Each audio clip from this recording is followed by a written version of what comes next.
আজকে ইসলামকে কিভাবে তারা অ্যাড্রেস করেছে দেখেন পুরো পৃথিবীতে যে মিডিয়া আগ্রাসন কিভাবে ইসলামিস্টরা নিয়েছেন আপনি দেখেন আফগানিস্তানের মতো দেশ তালেবানকে কিভাবে আমাদের সামনে তুলে ধরা হয়েছে একসময় বাংলাদেশকে ইন্ডিয়া বলতো যে এটা তালেবানি রাষ্ট্র হয়ে যাচ্ছে অথচ সেই তালেবানদের সাথে ইন্ডিয়ার আমরা দেখতে পাচ্ছি কি তারা সে তালেবানের সাথে তারা ঐক্য করছে তার মানে আমরা তেল মাথায় সবসময় তেল ঢালি কিন্তু এই তেল মাথা ঢালার জন্য যে চুল সেটা আমাদেরকে তৈরি করতে হবে আমরা সবসময় ভয় পাই যে আমরা যদি ইসলামী স্টেট যদি বাংলাদেশে কায়েম হয় তাহলে ভবিষ্যতে আমরা ইন্ডিয়া আমাদেরকে থাকতে দিবে কিনা আফগানিস্তানকে থাকতে পারছে না আফগানিস্তানের সাথে তারা সম্পর্ক করেনি তো সুতরাং হতাশ হওয়ার কিছু নেই আপনারা আপনাদের কাজ করে যেতে হবে আমরা আমাদের কাজ করে যেতে হবে আমরা তো আর ইজারে নিয়ে আল্লাহ থেকে যে আমরা ইসলাম প্রতিষ্ঠা করবই আমরা আমাদের দায়িত্ব পালন আকিমুদ্দিন প্রতিষ্ঠা করার জন্য আমরা আমাদের দায়িত্ব পালন করব এটা বাস্তবায়ন করার দায়িত্ব কার আল্লাহ তাআলা আমরা তো আর বলতে পারবো না যে আল্লাহ তো আমাদের জিজ্ঞেস তুমি বাস্তবায়ন করতে পারো নাই কেন আল্লাহ বলবে তুমি চেষ্টা করো নাই কেন আজকে দেখেন আপনার জগন্নাথ হলে ঢাকা বিশ্ববিদ্যালয় জগন্নাথ হলে আজকে এই বুদ্ধিজীবী দিবসে তারা এই বাংলাদেশের যারা আলেম ছিল তাদেরকে মানে রাজাকারকে চেনানোর জন্য তারা দাড়ি টুপিকে অ্যাড্রেস করেছে দেখেন ছবি এঁকেছে এটা কিন্তু এখন শুরু হয়নি এটা আওয়ামী লীগ যখন ক্ষমতা আসার পর থেকে শুরু হয়েছে হেফাজত ইসলাম কেন প্রতিষ্ঠা হয়েছে শাহবাগে গণজাগরণ মঞ্চের নামে তারা ইসলামকে আমাদের নবীকে এবং ইসলামকে তারা একটা ভয়ঙ্কর রূপ ধারণ দিয়েছে তখনই কিন্তু ইসলাম প্রিয় মানুষ হেফাজত ইসলাম প্রতিষ্ঠা করেছে আজকে সেম কাজটা শুরু হয়েছে আমরা বলেছি কথিত স্বৈরশাসক চলে গিয়েছে কিন্তু নতুন স্বৈরশাসকের উদ্ভব হচ্ছে না হলে দেখেন আপনি দেখেন রাজাকারের দিকে যদি আপনি তাকান রাজাকার ছিল একটা মিনি বাহিনী একটা মিনি সামরিক বাহিনী তাদের পোশাক ছিল আমি আপনাদেরকে শত শত ছবি দেখাইতে পারবো তখনকার ভিডিওগ্রাফি দেখাইতে পারবো তখনকার কোনো রাজাকারের মুখে কোনো দাড়ি ছিল না কোনো টুপি ছিল না কারণ তাদের ড্রেস আপ ছিল পুলিশের মতো আমরা যেমন আনসার দ্বারা তাদের কাজকে সহযোগিতা করা তেমনি তখনকার পাকিস্তানি বাহিনীকে সহযোগিতা করার জন্য একটা ড্রেস আপ তৈরি করেছে একটা বাহিনী তৈরি করেছিল তাদের পোশাক ছিল তাদের কোনো দাড়ি ছিল না তাদের কোনো টুপি ছিল না অথচ বাংলাদেশে আজকে 30-35 বছর আপনি দেখেন যতগুলো মুভি তৈরি হয়েছে প্রত্যেকটা মুভিতে দেখানো হয় রাজাকার কারা মসজিদের ইমাম রাজাকার মুক্তব যে চালায় সে রাজাকার তারপর দাড়ি টুপিওয়ালা রাজাকার তার মানে এভাবে গেরিলা মুভিটা আপনি দেখেন এটাকে বলে মানে কি বলে এলিট আগ্রাসন এলিট মিডিয়া আগ্রাসন এটাকে বলে সেভাবে অ্যাড্রেস করা হয়েছে কিন্তু নতুন বাংলাদেশ আমরা সেটা কখনো সুযোগ দেওয়ার কোনো সুযোগ নেই আপনি আমার ইসলাম আমার নবী এদেরকে যদি আপনি তুচ্ছ তাচ্ছিল্য করেন এদেরকে যদি আপনি আপনি দেখেন এই কি বলে বাউল না বাউল যারা বাউল তো এদের তো কোনো ধর্ম নেই বাউল শব্দের অর্থ কি বলে বাউল শব্দের হচ্ছে পাগল তো তোমরা পাগল সব কোনো ধর্মের ক্ষেত্রে পাগল হও না ইসলামের ধর্মের ক্ষেত্রে তোমরা পাগল হও কেন আমার নবীকে তুমি ছোট করো কোরআনে আয়াতকে ছোট করো হাদিসকে তুমি ছোট করো যেখানে আল্লাহ তাআলা কোরআনে বলেছেন কেউ যদি কোরআনকে কোন আয়াতকে অবমাননা করে সে কাফের হয়ে যাবে সেখানে তুমি পাগল হও না তুমি তো পাগল হইয়া খ্রিস্টান ধর্মকে গালি দাও না তুমি পাগল হয়ে বৌদ্ধ ধর্মকে গালি দাও না তুমি পাগল হয়ে হিন্দু ধর্মকে গালি দাও না তুমি গালি দাও কাকে মুসলমান ধর্মকে তুমি গালি দাও কাকে আমাদের নবীকে আর আমাদের বর্তমানে যারা আপকামিং ক্ষমতা আসতে চায় তারা তাদেরকে সাপোর্ট করছে তারেক রহমান সাহেবকে শুধুমাত্র ফেসবুকে একটা কমেন্ট করার কারণে তার বিরুদ্ধে মামলা হয়েছে তারেক রহমান সাহেবকে অবমাননা করলে যদি মামলা হয় তাহলে আমার নবী আমার খোদাকে যদি অপমান করে তাহলে তার বিরুদ্ধে মামলা হবে আর আপনারা তাদের পক্ষে নেবেন এ বাংলাদেশ আমরা চাই না আমরা সংস্কৃতিকে সম্মান করি যারা ইসলামকে ওন করে তারা সংস্কৃতির সম্মান করে ইসলামকে তারা এমনভাবে অ্যাড্রেস করে বলা হয় তাকে ইসলামটা হচ্ছে কি ইসলামে কোনো রাজনীতি নেই ইসলামে যদি রাজনীতি না হয় তাহলে আপনি কেন বলেন মদিনার সনদ মদিনার ইসলাম চাই তাহলে মদিনা কি ইসলামী স্টেট ছিল না আল্লাহ রাসূলকে সেই স্টেটের প্রধান ছিল না মদিনা সনদ কি কনস্টিটিউশন ছিল না পৃথিবীর ইতিহাসে প্রথম কনস্টিটিউশন ছিল মদিনা সনদ প্রথম কনস্টিটিউশন ছিল এবং রাষ্ট্রনায়ক প্রধান ছিল কে পৃথিবীর ইতিহাসে সেরা মানব হযরত মুহাম্মদ মুস্তাফা সাল্লাল্লাহু আলাইহি ওয়াসাল্লাম ইনি সেরা মানব এটাকে আমরা বলছি শুধু আমরা বলি নাই মাইকেল এছাট তিনি একজন খ্রিস্টান লেখক আমেরিকান খ্রিস্টান লেখক তিনি একটা বই লিখেছেন 100 influential person history of the world পৃথিবীর ইতিহাসে যারা মানব সভ্যতার ইতিহাসে প্রভাব ফেলেছেন এমন 100 জন নিয়ে উনি একটা বই লিখেছেন উনি খ্রিস্টান তার প্রথমে রেখেছেন উনি সিরিয়াল করেছেন এভাবে ইম্প্যাক্টের দিক থেকে কার সবচেয়ে বেশি বড় ইম্প্যাক্ট আছে তাকে উনি সিরিয়ালে প্রথমে রেখেছেন আমাদের নবী হযরত মুহাম্মদ মুস্তাফা সাল্লাল্লাহু আলাইহি সাল্লামকে, সেকেন্ড রেখেছে নিউটনকে, দ্বিতীয় রেখেছেন নিউটনকে। অথচ নিউটনের আপনি কয়টা উক্তি পাবেন? তার 100টা উক্তি পাবেন, 1000 উক্তি পাবেন। আর আমাদের নবীর পৃথিবীর ইতিহাসে একমাত্র মানুষ যে কিভাবে হেসেছেন, যে কিভাবে কেঁদেছেন, যে কিভাবে ঘুমিয়েছেন, যে কিভাবে স্ত্রীর সাথে কথা বলেছেন, সে কিভাবে গরিবের সাথে কথা বলেছেন, শিশুর সাথে কথা বলেছেন। আমি ওই দিন একটা হাদিস পড়ে অবাক হয়ে গিয়েছিলাম। আল্লাহ রাসূল বাচ্চাদেরকে নিয়ে, এতিমদেরকে নিয়ে খেলছিলেন, বাচ্চাদেরকে নিয়ে খেলছিলেন। এমন সময় একজন এসে আমার বাবাটা কোথায়, মানে তার সন্তানকে ডাকছে, আমার বাবাটা কোথায়, আমার ছেলেটা কোথায়? আল্লাহ রাসূল বলছে তুমি এভাবে আমার ছেলে বলবা না। বলে কি, কেন ইয়া রাসূলুল্লাহ? বলে তুমি যদি আমার ছেলে বলো, এখানে এতিম আছে, তারা কষ্ট পাবে, তাদের বাবা নেই। কি নবী ছিল এটা? কি নবী ছিল যে একটা এতিমের চিন্তা করতেন? এতিমটা কেমন ছিল? এতিমের চিন্তা করতেন যে রাসূল বলছেন মাল্লাম ইউরহামা সগীরা ওয়ালাম ইউখরু কাবীরানা ওয়ালাইসা মিন্না। তুমি আমার উম্মত নয় যদি বড়দেরকে শ্রদ্ধা না করো, ছোটদেরকে স্তব না করো। It's a religion. সে মাইকেল এছাড় প্রথমে রেখেছেন আল্লাহ রাসূলকে। আল্লাহ রাসূল, ইমাম বুখারী, আমার যাওয়ার সুযোগ হয়েছে বোখারা শহর, উজবেকিস্তানের বোখারা শহরে আমার যাওয়া শুরু হয়েছে। ইমাম বুখারী 6 লক্ষ হাদিস বর্ণনা করেছে, 6 লক্ষ। তো সে নবীর সম্বন্ধে, এবং মাইকেল এছাড় বলেছেন he is the only one person, he is the successful not only religious life as well as the secular life. একমাত্র ব্যক্তি যে ধর্মীয় জীবনে সফল হয়েছেন, সাথে সাথে সেকুলার জীবনে সফল হয়েছে, একমাত্র ব্যক্তি হযরত মুহাম্মদ মুস্তাফা সাল্লাল্লাহু আলাইহি সাল্লাম। বার্নার্ড রাসেলের নাম শুনেছেন? বার্নার্ড রাসেল সবসময় বলতে বিয়ে শাদী করো না, কিন্তু উনি নিজে বিয়ে করেছেন 3টা। তো তাকে জিজ্ঞেস করা হলো যে আপনি তো সবসময় বলতেন বিয়ে শাদী করো না, এখন আপনি বিয়ে করলেন 3টা। বললে যে what I say, this is my philosophy, and what I do, this is my believe, this is my family. যেটা আমি বলি সেটা আমার ফিলোসফি, আর যেটা আমি করি এটা আমার ব্যক্তিগত জীবন। তার মানে তার ব্যক্তিগত জীবন এবং ফিলোসফি জীবন এক নয়। আমাদের নবীর ছিল ব্যক্তিগত জীবন এবং এই জীবন। কি নবী? আমরা বলি শিশুদের জন্য সবচেয়ে বেশি কাজ করে নাকি বামরা, অথচ নবী করিম সাল্লাল্লাহু আলাইহি ওয়াসাল্লাম শিশুদের জন্য প্রোটেকশন দিয়েছেন। একটা শিশু যখন জন্মের আগ থেকে প্রোটেকশন দিয়েছেন ইসলাম। জন্মের আগ থেকে আমরা দোয়া পড়ি কি, রাব্বি হামলি মিনাস সলিহিন, হে আল্লাহ তুমি আমাকে একটা নেক সন্তান দাও। সন্তান যখন পেটে আসে তখন ইসলাম তাকে প্রোটেকশন দিয়েছে। মাকে বলেছে যদি তোমার সন্তান পেটে আসে, তোমার সন্তানের যদি ক্ষতি হয়, তাহলে তুমি ইসলামের সবচেয়ে বড় ইবাদত রোজা রেখো না তুমি। তার চেয়ে বড় প্রোটেকশন আর কি? বলছে তুমি ইবাদত করো না, তোমার যদি সমস্যা হয়, সন্তানের ক্ষতি হয়, তাহলে তুমি কি রোজা ভাঙ্গো। সুযোগ দিয়েছে ইসলাম। তার মানে কি পেটে তাই দিয়েছে। তারপরে যখন জন্মগ্রহণ করে তখন আমাদের কি বলেছে, হাউলাইনে কামেলাইনে, বলে নাই কি, তুমি 2 বছর পর্যন্ত কি খাও, দুধ খাওয়াও। তার চেয়ে বড় প্রোটেকশন আর কি? তার চেয়ে আর বড় প্রোটেকশন কি? অথচ সেটা আমরা অ্যাড্রেস করি না।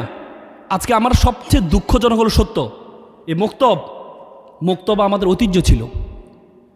আমরা ছোটবেলা মক্তবে শিখেছি। আমরা ছোটবেলা মক্তবে যা শিখেছি, আমরা যে যা শিখেছি এখনো পর্যন্ত আমাদের মাথায় গেঁথে আছে। আজকে আমরা বলি যে ছেলে মেয়েরা সম্মান দেয় না, বড়দেরকে সম্মান দেয় না, সালাম দেয় না। কেন দিবে? ছোট মেয়েদের বাচ্চাদেরকে শেখানো হয় না সালাম দিতে হবে, বাচ্চাদেরকে শেখানো হয় না বড়দেরকে দেখলে সালাম দিতে হবে, দাঁড়িয়ে যেতে হবে, শেখানো হয় নাই। আমরা মক্তবে শিখেছি, আমাদের মক্তবে সালাম দিত জোরে করে। আমরা মক্তবে যাওয়ার সাথে সালাম দিতাম জোরে করে। মানুষ দেখলে রাস্তা দিয়ে ছোটবেলা যখন যেতাম, রাস্তা দিয়ে বড়দের দেখলে জোরে সালাম দিতাম, কারণ আমাদের মক্তবে শেখানো হইতো মুরব্বী দেখলে জোরে সালাম দিবা। আর এখন বলি যে বড়রা এরা আমাদেরকে সম্মান দেয় না। কেন সম্মান দিবে? বিজ্ঞান বলে মানুষের 200 বিলিয়ন নিউরন আছে মানুষের মাথায়। 200 বিলিয়ন নিউরন আছে মানুষের মাথায়। তার মধ্যে 100 বিলিয়ন নিউরন যখন তার বয়স 16 বছর হয়, তখন 100 বিলিয়ন নিউরন ইনঅ্যাক্টিভ হয়ে যায়। ছোটবেলা আপনি যদি তাকে শিখান, তার মধ্যে যদি বদনতা শিখান, তার মধ্যে যদি ধর্ম শিখান, ছোটবেলা আপনি যা শিখাবেন পুরো জীবনটা সে এভাবেই পরিচালনা করবে।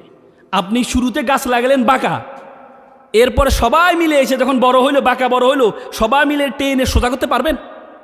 গাছ তো আমার ঘরে ঢুকে যাচ্ছে, আসেন সবাই মিলে সোজা করি, পারবেন? কারণ আপনি ছোটবেলা বাঁকা তৈরি লাগিয়েছেন। আজকে কেন অসি তৈরি হচ্ছে আমাদের দেশে? কেন বাবা মাকে হত্যা করছে? কেন? কারণ আমরা তাকে শিখাই নাই। ইসলামে শিখিয়েছে, ইসলামে শিখিয়েছে ওয়াকফিদ লাহুমা জানাউযুলা মিনার রাহমা ওয়াকুল রাব্বির হামুমা কামা রাব্বায়ানি সাগীরা। হে আল্লাহ, আমি আমার মা বাবা আমাকে যেভাবে লালন পালন করছি, তুমি আমরা মা বাবাকে সেভাবে লালন করো। আল্লাহ রাসূল কি বলছেন? ওয়ালা তাকুল্লা, আল্লাহ তাআলা কোরআনে কি বলেছে? ওয়ালা তাকুল্লাহুমা উফি ওয়ালা তানহারহুমা ওয়া কুল্লাহুমা কাউলান কারীম। উফ শব্দ দিয়ে পর্যন্ত ব্যবহার করো না। ইসলাম শিখিয়েছে, কোরআন শিখিয়েছে আমাদেরকে। আজকে আমরা বলি, আজকে কিছুদিন আগে আমি কোর্টে দেখলাম একটা মেয়ে তার মা বাবার বিরুদ্ধে মামলা করতে আসছে, ইংলিশ মিডিয়ামের মেয়ে। আমার মা বাবা আমাকে স্বাধীনতা দেয় না।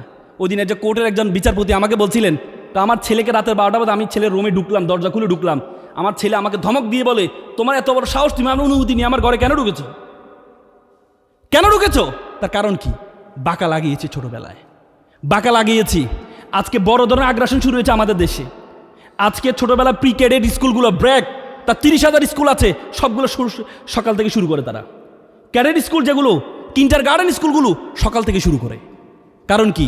যাতে মুক্তবে না যেতে পারে, যাতে মুক্তবে না যেতে পারে। আচ্ছা, আমরা অসভ্য বলি, আপনি আয়ারল্যান্ডের দিকে যান, আয়ারল্যান্ডে 90% তাদের যে প্রাথমিক স্কুলগুলো আছে, আয়ারল্যান্ডের 90% স্কুলগুলো পরিচালনা করে ক্যাথলিক চার্চরা। ক্যাথলিক চার্চরা তাদের স্কুলগুলো পরিচালনা করে। এবং কি, কেউ যদি প্রাথমিক শিক্ষক হওয়ার জন্য আবেদন করতে চায়, তাকে বলা হয়, তাকে একটা সার্টিফিকেট লাগে, certificate of religious study, CRS, একটা সার্টিফিকেট লাগে। অথচ আমরা শিক্ষকরাই জানে না, শিক্ষকরাই জানে না ইসলাম, তারা কি ইসলাম শিক্ষা দিবে? আজকে কয়টা আপনারা, আজকে এখান থেকে আমি বলছি মক্তবের ক্ষেত্রে, আমাদের বর্তমানে বাংলাদেশে প্রায় 3 লক্ষ মসজিদ আছে। স্কুল যদি ব্র্যাকে 30,000 হয়, আপনার মসজিদ আছে কত? 3 লক্ষ। 17 লক্ষ ইমাম এবং মসজিদ আছে। বাংলাদেশের গ্রাম কয়টা? গ্রাম বাংলাদেশে কয়টা? 90,000 গ্রাম। 90,000 গ্রাম যদি 3 লক্ষ মসজিদ থাকে, তাহলে প্রত্যেকটা গ্রামে কয়টা করে মসজিদ পড়ে? 4টা করে মসজিদ পড়ে। প্রত্যেকটা মসজিদে আপনি মক্তব চালু করেন, তাহলে একটা শিশু আপনার মক্তবের কোরআন হাদিসের বাইরে যাবে না, একটা শিশুও আপনার কোন হাদিসের বাইরে যাবে না। প্রত্যেকটা মসজিদ হবে। আমার রাসূল কি শিখিয়েছেন? রাসূল আমাদের আসাবে কি সুপ্পা মসজিদে নববীতে ছিল। আমার গিয়েছিল, আমি দেখেছি মসজিদে নববীতে ছিল। সে মসজিদে নববীতে কি শিখিয়েছেন? সেটা তো পৃথিবীর ইতিহাসে প্রথম, ইসলামের ইতিহাসে প্রথম মক্তব, প্রথম মাদ্রাসা সেটা। সেখান থেকে শিক্ষা গ্রহণ করে আবু হুরায়রা রাদিয়াল্লাহু তাআলার মতো ব্যক্তি হয়েছে। আবু হুরায়রা কে ছিলেন? মাত্র 3 বছরে 5,374টা হাদিস বর্ণনা করেছেন। নাম ছিল আব্দুর রহমান। কিন্তু বিড়াল নিয়ে দুষ্টামি করতেন। আল্লাহ রাসূল ডাকে বলল যে, এ আবু হুরায়রা, হে কি বিড়ালের বাপ, এটাকে ওন করে নিয়েছেন। একবার বালুতে শুয়ে আছেন, আল্লাহ রাসূল বলছে, এ আবু তোরাব, এ বালুর বাপ। নাম হয়ে গেছে আবু তোরাব। আবু হুরায়রা সবচেয়ে বেশি 800 রাবি তার থেকে হাদিস বর্ণনা করেছেন, আবু হুরায়রা থেকে 800। কোথায় থেকে? মক্তব থেকে। অথচ আমরা এই মসজিদগুলোকে কাজে লাগাই না। আজকে আমরা মসজিদকে একটা ভীতকর অবস্থা। আজকে এখানে আপনাদেরও দায় আছে, আমাদের দায় আছে। দায়টা হচ্ছে আমরা বাচ্চাদেরকে লাঠি দিয়ে কন্ট্রোল করতে চাই। আমরা মক্তবে বড় একটা লাঠি নিয়ে হাতে থাকি না। আচ্ছা, কিন্ডারগার্টেনগুলো যান, প্লে যে স্কুলগুলা, তারা কি সেখানে খেলনা দিয়ে বাচ্চাদেরকে আকৃষ্ট করে, আসো এসে খেলা, এখানে খেলার সুযোগ আছে, আপনি সে বাচ্চাদেরকে সে আনন্দ। মক্তবের পাশাপাশি, মসজিদের পাশাপাশি আমরা মসজিদের বারান্দায় পড়াই। কেন রে ভাই? নামাজ যদি আপনার এসির মধ্যে পড়ানো হয়, তাহলে বাচ্চাদেরকে কেন আপনি বারান্দা পড়াবেন? কেন আপনি বারান্দা পড়াবেন? তার মানে বাচ্চাদেরকে আপনি গুরুত্ব দিচ্ছেন না। তুরস্কে আমার যাওয়ার সুযোগ, আমি সেখানে দেখেছি তুরস্কের মসজিদগুলোতে লেখা আছে, যদি আপনার কোনো মসজিদের পিছন থেকে শিশুদের আওয়াজ যদি না আসে, মনে করতে হবে আপনার ভবিষ্যৎ অন্ধকার। আজকে আমরা বাচ্চারা যদি দুষ্টামি করে, পিছন থেকে বাচ্চাদেরকে আমরা মেরে মসজিদে বের করে দিই, চিৎকার দিয়ে জোরে জোরে ধমক মারি না। আজকে মক্তবগুলাকে এত সুন্দর করতে হবে, খেলনা রাখতে হবে সেখানে।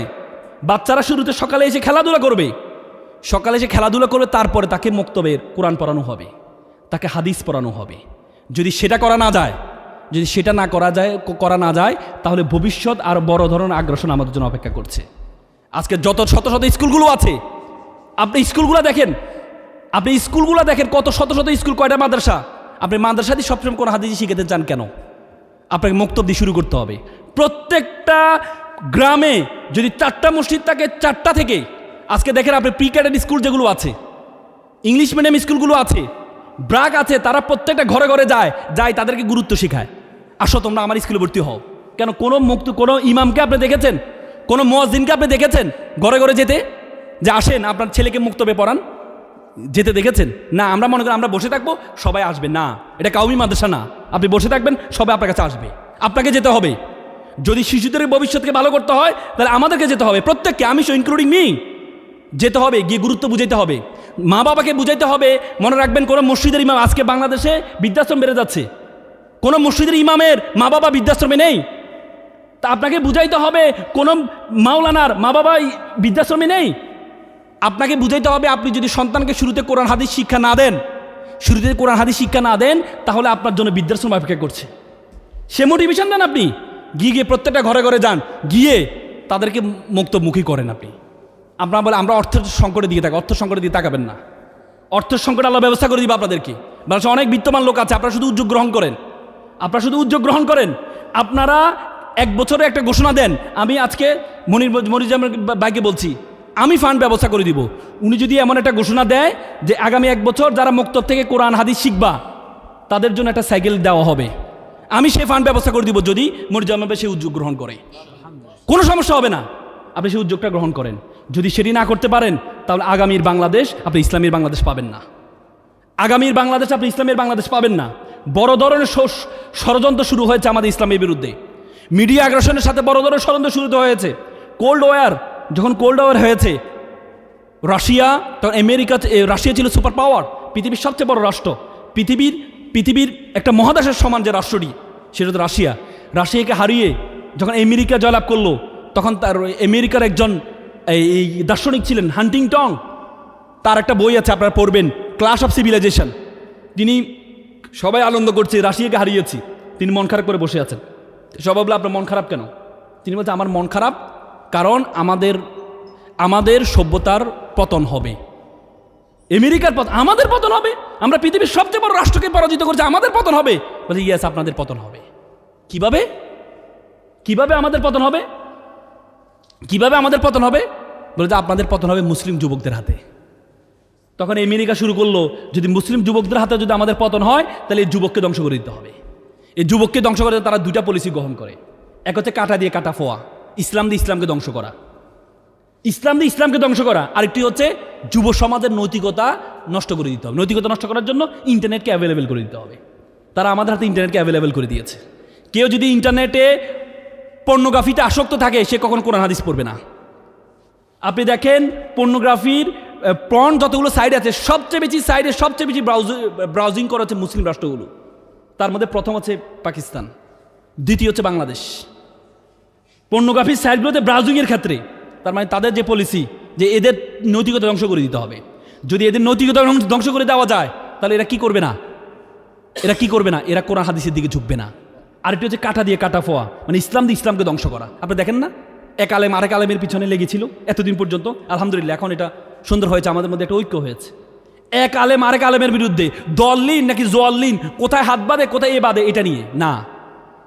বামদের মধ্যে আমি অনৈক্য কখনো দেখবেন না, অথচ আমাদের আলেমদের মধ্যে আমরা যত অনৈক্য। ভুলের ঊর্ধ্বে কেউ নয়। যদি ভুলের ঊর্ধ্বে যদি সকলে সমান হইতো, তাহলে চারটা মাযহাব হইতো না। চারটা মাযহাব প্রত্যেকটাই সত্য। কেন হয়েছে? আমাদের মধ্যে চিন্তার ভিন্নতা থাকবে। ইউনিটি ইন ডাইভার্সিটি, বৈচিত্র্যের মধ্যে ঐক্য।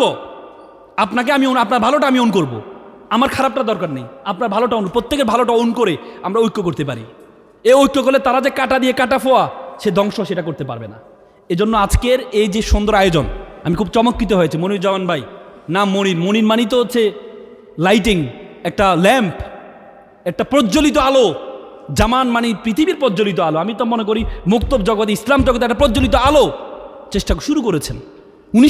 ওনার যতটুকু সামর্থ্য আছে শুরু করেছেন। প্রত্যেকের জায়গা থেকে আমরা শুরু করি, প্রমোট করি আমরা একে অপরকে। আজকে আমার আরও 2টা প্রোগ্রাম ছিল, তারপর আমি এখানে আসছি শুধু করে আমার ভাইকে উৎসাহ দেওয়ার জন্য। আমার একটু পরে এনটিভিতে আমার টক শো আছে, কিন্তু আমি এখানে আসছি শুধুমাত্র ভাইকে উৎসাহ দেওয়ার জন্য। শুরু করেছে ওনারা শুরু করেছে। এজন্য বলি যে আমাদের ইসলামের মতো এত সুন্দর, ইসলামের মতো এত রিচ একটা রিলিজিয়ন, একটা জুতা সেলাই থেকে রাষ্ট্র পরিচালনা পর্যন্ত প্রত্যেকটা জিনিস আমাদের কোরআন হাদিসে আছে। আল্লাহ রাসূল কি বলেছেন? বিদায় হজের ভাষণের শেষ ভাষণে কি বলেছে? সর্বশেষ পরামর্শ কি ছিল? তারাক্তু ফিকুর আমরাইন লান তাদুল্লু মা তামাসসাকতু বিহিমা কিতাবুল্লাহি ওয়া সুন্নাতুর রাসূল। I have given the two things. One is the Quran and another the Sunnah. If you follow the both things, you won't lose your way. তুমি কখনো তোমার পথ হারাবে না। তুমি কখনো তোমার পথ হারাবে না। তো সুতরাং আজকে আমরা এই সুন্দর আয়োজনের মাধ্যমে ইসলামের মতো এত সুন্দর জিনিস আমরা মানুষের কাছে উপস্থাপন করতে হবে। যদি আমরা মানুষকে উপস্থাপন করতে না পারি, তাহলে ইসলামটাকে সবসময় বলা হবে মোল্লাদ্দর মুর্শিদ পর্যন্ত না। একটা মোল্লারা আফগানিস্তান দেখিয়ে দিয়েছে, আফগানিস্তান দেখিয়ে দিয়েছে তাদের কারেন্সি এখন হাই কারেন্সিতে পরিণত হয়েছে।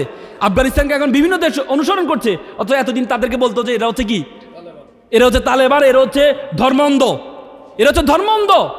মধ্যযুগকে ধর্মান্ধের যুগ কেন বলা হয়? মাইকে এই কি বলে আপনার ইংল্যান্ডের শিক্ষা কমিশনের চেয়ারম্যান ছিল স্টিভেন হিল। 40 বছর এই ইংল্যান্ডের কোনো ধর্ম ছিল না, শিক্ষা ব্যবস্থা কোনো ধর্ম ছিল না। স্টিভেন হিল একদিন চিৎকার করে বলছিলেন, if you teach your children 3 years, তুমি যদি তোমার সন্তানকে 3টা শিক্ষা দাও, রিডিং, রাইটিং, আর্থমেটিক, তুমি যদি তোমার সন্তানকে 4র্থ 8টি শিক্ষা দিতে বলে যাও, দ্যাট ইজ আ রিলিজিয়ন, তাহলে তুমি তোমার সন্তান থেকে 5ম 8টি পাবা রেস্কেলিটি, বর্বরতা, বর্বরতা, বর্বরতা। আজকে প্রত্যেকে ধর্মের কাছে গিয়েছে, প্রত্যেকে আজকে ধর্মের কাছে গিয়েছে। আজকে আমেরিকা তারা বাইবেলের উপর হাত দিয়ে তারা শপথ গ্রহণ করে, আর আমরা কোরআনের উপর হাত দিয়ে শপথ গ্রহণ, বিসমিল্লাহ যদি আমাদের সংবিধানে থাকে, এটা নিয়ে অনেক কথা। কিসের ধর্ম নিরপেক্ষতা দেখান? ধর্ম নিরপেক্ষবাদের একমাত্র পলিসি হচ্ছে ইসলাম বিদ্বেষ, ইসলাম বিদ্বেষ, আর কিচ্ছু না। ইন্ডিয়াকে বলো ধর্ম নিরপেক্ষ রাষ্ট্র, ধর্ম নিরপেক্ষ রাষ্ট্র, তাহলে বাবরি মসজিদে আক্রমণ হয়। বাবরি মসজিদ, পৃথিবীর সব দেশ মাটির নিচে খুনি পায়, আর ইন্ডিয়া একমাত্র দেশ যারা মাটির নিচে কি পায়? মন্দির পায়। কিরে ভাই, বাবরি মসজিদের এখানে নাকি মাটির নিচে মন্দির ছিল, রাম নাকি তৈরি করে গেছে, রাম নাকি তৈরি করে গেছে। এই জন্য আল্লাহর ওয়াস্তে ভাইদেরকে আপনাদেরকে বলবো, এখন বাবরি মসজিদ তৈরি করার হচ্ছে, সবাই একজন তো দেখলাম যে পায় নিজেই কত কোটি টাকা করলো, 80 কোটি টাকা দান করলো। তার মানে কি? তার মানে আমাদেরকে আলী রাদিয়াল্লাহু বলেছেন যে দারিদ্রতা, এটা যদি কারোর নাম হইতো আমি তার হত্যা করতাম, কারণ দারিদ্র মানুষ কষ্ট পায়। আল্লাহ রাসূল কি বলেছেন? আল্লাহ রাসূল বলেছেন দারিদ্রতা মানুষকে কি কাফেরের দিকে ধাবিত করে। তো সুতরাং সম্পদ উপার্জন করতে হবে, সম্পদ উপার্জন করতে হবে। ব্রিটিশরা আমাদের মাথার মধ্যে ঢুকিয়ে দিয়েছে, ব্রিটিশরা 200 বছর শাসন করে আমাদের মাথার মধ্যে ঢুকিয়ে দিয়েছে যে ছেঁড়া কাতায় শুয়ে লাখ টাকা স্বপ্ন দেখো না। দেখবেন আমাদের শিক্ষা ব্যবস্থার মধ্যে দেখবেন কি জানেন, যে কি বলে কেরানি পদে চাকরির জন্য আবেদন। আমাদেরকে শেখানো হয় যে 1 কেজি দুধের মধ্যে 2 কেজি পানি দিলে সেটা পরিমাণ কত হবে, বুঝেন নাই? তার মানে তারা আমাদেরকে সিইও পদে আবেদন শিখায় না, এমডি পদে আবেদন শিখায় না। তো সুতরাং আমি আর কথা বাড়াবো না, কথা বললে অনেক বলা যায়। আমি শুধু এটাই বলবো, আমার মূল উদ্দেশ্যটা আপনাকে বুঝতে হবে, ইন্নামা আমালু বিন্নিয়াত। আমার নিয়তটা বুঝতে হবে। নিয়তটা হচ্ছে আমাদের যারা আলেম সমাজ আছে, আমরা নিজেকে ছোট মনে করি। আমি কয়েকদিন আগে আফ্রিকায় গিয়েছিলাম। আফ্রিকায় আমি দেখেছি, আফ্রিকার সেখানে এই কি বলে একটা মাসা, পৃথিবীর সবচেয়ে বড় সাফারি, 500 কিলোমিটার ধরে মাসাই মারা সাফারি, আমার সেখানে যাওয়ার সুযোগ হয়েছে। সেখানে দেখেছি বন্য প্রাণীগুলো কি করে, ন্যাচারালভাবে কি করে তারা। সিংহ দেখলাম, সিংহ যে এলাকা থাকে আশেপাশে কোনো প্রাণী থাকে না, বাঘ যে এলাকা আশেপাশে কোনো বাঘ থাকে না। আপনি বলেন সিংহ বাঘ আমাদের কি উপকারে আসে? অথচ আমরা যখন কাউকে সুনাম করি, এই যে সিংহের বাচ্চা, বাঘের বাচ্চা, অথচ গরু আমাদের উপকারে আসে, দুধ দেয়। কুকুর আমাদের উপকারে আসে, আমাদের পাহারা দেয়। আমরা কখন কুকুরের বাচ্চা বলি, গাধার বাচ্চা বলি, গাধা অথচ বহন করে বলি। আমরা কি বলি? বাঘের বাচ্চা। আমরা কি বলি? সিংহের বাচ্চা। কেন বলি? সিংহ আমাদের, আপনি বাঘের দুধ কখনো নিয়ে খেতে পেরেছেন? হ্যাঁ, কিন্তু গরু তো আপনাকে দুধ দেয়, কিন্তু গরুর বাচ্চা বলে তো আপনি রাগ করেন, বাঘের বাচ্চাগুলো আপনি রাগ করেন না কেন? কারণ সিংহ মনে করে, সিংহ একটা আওয়াজ দিলে 1.5 কিলোমিটার পর্যন্ত শোনা যায়। সিংহ নিজেকে রাজা মনে করে, এই জন্য রাজা। আজকে আলেমদেরকে রাজা মনে করতে হবে, আল্লাহ রাসূল আহলুল কোরআন ও আহলুল্লাহ, যারা কোরআনের আহল তারা আল্লাহর পরিবারের সদস্য। আপনি আল্লাহর পরিবারের সদস্য, আপনি নিজেকে ছোট মনে করেন কেন? খায়রুকুম মান তাআল্লামাল কোরআন ওয়া আল্লামাহু, the best among you who teach the Quran and who learn the Quran. যে কোরআন শিক্ষা দেয় এবং যে কোরআন শিক্ষা অর্জন করে, সে হচ্ছে, আল্লাহ রাসূল বলছে সে হচ্ছে কি বেস্ট ওয়ান। আর আমরা নিজেকে ছোট মনে করি। এই জন্য আমরা আলেমদেরকে বড়ভাবে নিয়ে আগাইতে হবে। সুতরাং আর কথা বাড়াবো না, সকলে ভালো থাকবেন, সুস্থ থাকবেন। আসসালামু আলাইকুম।